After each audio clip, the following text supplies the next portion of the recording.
साडा मुल्क नहीं माड़ा, साडा पाकिस्तान दुनिया का एक अजीम तरीन मुल्क है, लेकिन असां अपना इमेज बाहर दे मुल्कां च जाके कुछ आप भी खराब किया है। यानी कि आप ही जिम्मेदार भी असी हैं कि असी बाहर दे मुल्कां च जाके कोई काम ऐसे करने आ, कोई साडियां हरकतां ऐसियां हुंदियां ने कि दूसरे मुल्कां दे लोग साडे तो नफरत करन लग पैंदे ने।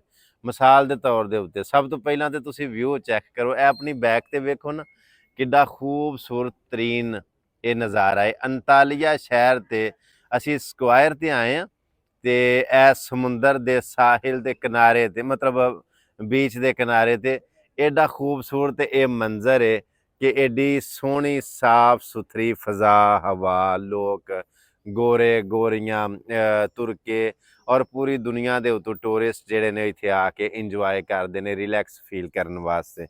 हुण आओ तुसीं मंजर वेंदे हो पे बदलों के विच ढकियां होईयां पहाड़ियां ते नीले रंग का समुंदर और किड्डा शानदार वो नज़ारा है। इधर मेरे इस साइड ते तुसीं वेखो जिधर मैं इशारा पिया करना वा ते ओह तुहानूं झूले नज़र आउंदे ने पे कि मतलब बहुत खूबसूरत ये नज़ारा है। इत्थे ना अज तो कुछ साल पहलां दी गल है, ज़्यादा अरसा नहीं होया, कुछ देर पहलां दी गल है। कुछ पाकिस्तानी मुंडे इत्थे रहिंदे सन जिन्हां ने एक गोरी दी ना पिछों बैक तो ਉਹਦੇ ਚੱਲਦਿਆਂ ਹੋਇਆਂ बैक तो वीडियो बना के ते ਇਹ ਜਿਹੜੇ ਸਾਡੇ ਪਾਕਿਸਤਾਨੀ ਹਨ ਇਹ ਗੰਦੇ ਗੰਦੇ ਇਸ਼ਾਰੇ ਕਰਨ ਕੇ मतलब ਵੀ ਹਾਂ मतलब अगली गल तुसीं समझ गए हो, शायद तुहाड़ियां अखां दे सामने वो वीडियो गुजरी भी होवेगी। फिर वो वीडियो वायरल इन्नी वायरल हो गई कि वो औरत जिहड़ी है वो शर्मिंदा हो गई। उन्हें फिर क्लेम किया, उन्हें मतलब एहतजाज भी किया, उन्हें आख्या कि मतलब मैं अपने आप नूं तफरीह वास्ते ज़हनी तस्कीन वास्ते इस मुल्क गई सन, लेकिन इत्थे इस तरह के लोग ने कि जिहड़े टूरिस्ट की इंसल्ट करते हैं। सो उस तो बाद एडा वड्डा एक्शन लिया गया, एडा मतलब जो क्रैक डाउन किया गया कि जिहड़े गैर कानूनी ने या ऐसे लोग जिहड़े कि नहीं किसी की इज्जत का ख्याल रखते, सो उन्होंने मतलब कि पकड़ के जिहड़ा ना डिपोर्ट कर दिता जाए या मतलब कि उन्होंने सज़ा दी जाए।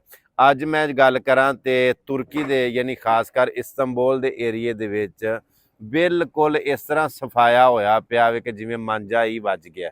पाकिस्तानी बगैर पेपरां तो किते दूर दी गल है, पेपरां वाले भी बड़े घट लभदे ने, स्टूडेंट की तादाद भी बड़ी घट है और काम करने वालियां दी तादाद भी घट है। यानी जिवें इस तो पहलां बड़ी सारी तादाद इत्थे हुंदी सी पाकिस्तानियां दी, बंगालियां दी, अफगानियां दी, इंडियन गैर कानूनी जिहड़े इत्थे बसेरा रखते सन। अज की गल करां ते सन 2025 चल रहा है, कोई ऐसा माहौल नज़र नहीं आउंदा पिया कि इत्थे उही गहमा गहमी होवे।